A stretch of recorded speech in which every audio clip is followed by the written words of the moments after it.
Hi, Shogi fans. Sometimes it's fun to talk about checkmate tactics, right? And I talked a lot about a variety of castles, and this time it's both castle.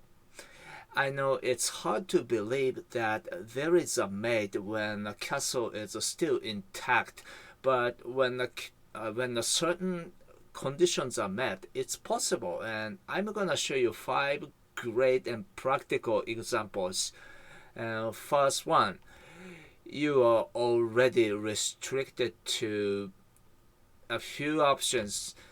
One is this, but then the king will be able to escape, right? No comeuppance, and here instead of moving the silver, you can use a horse to make a check.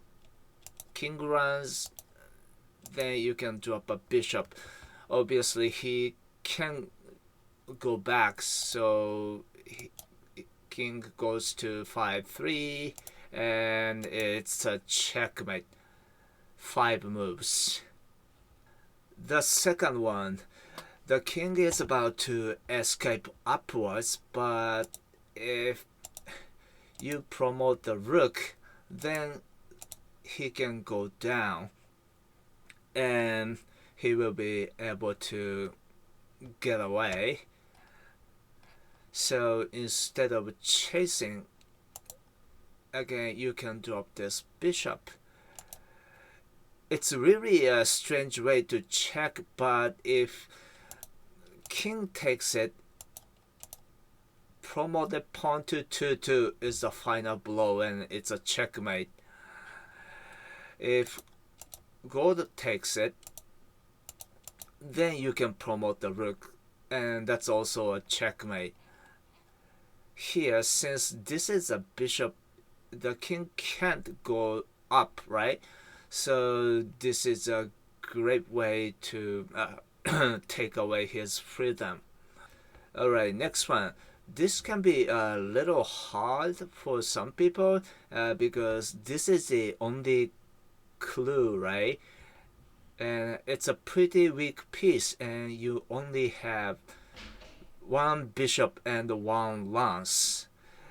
If you make a check like you normally would, like this, then king runs, and you will fail. But if you drop this lance first, here, it's going to be a different story. If knight takes it, bishop drop to 1-3 is great. King runs and bishop promotion, right? Checkmate. If he drops something, then again bishop drop to 2-2 would be great. So the only way for him to defend is actually put this gold forward, a precious piece. Since this is a general, maybe people will be hesitant, or your brain automatically eliminates this option just because it's a gold. But this is a correct. But black can persist by bishop drop to 2-2, and king runs, lance promotion, king takes, and checkmate. Alright, next. This is a great example of shogi saying that says checking is a chasing. So, like it says, if you just try to check like this, the king just run, and there is no good follow-up. You can still keep checking, but then there is no good follow-up, right?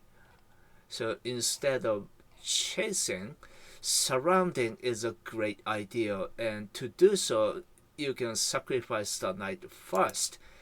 Here, if king runs, rook promotion, right, and no matter which way it goes, it's going to be checkmate. Obviously, he can't go up, right, because this is a dragon. So he has to take it. Then bishop drop to 1-4 is a great idea. If king runs this way, go drop, he drops back, then bishop promotion, right?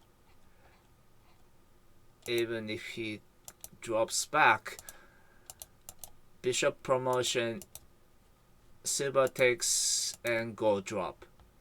So it's a checkmate.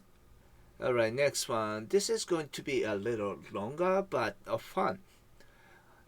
Obviously, the only effective way to check is this, right? But then many players would lose a clue. You will have to actually sacrifice the rook, since it seems to be a big price to pay. Many people would overlook this move, but it's worth it. After seeing this move, you can drop the silver. If king goes this way, early checkmate, so the king would go to the left. Obviously, you can't drop a pawn right here, right? Because that's illegal. And if this was a real game, you would play knight to 2-5, and that should be fine. But this is a checkmate problem, so you have to do something. Actually, dropping a knight is correct, but not to 2-5, but 2-4.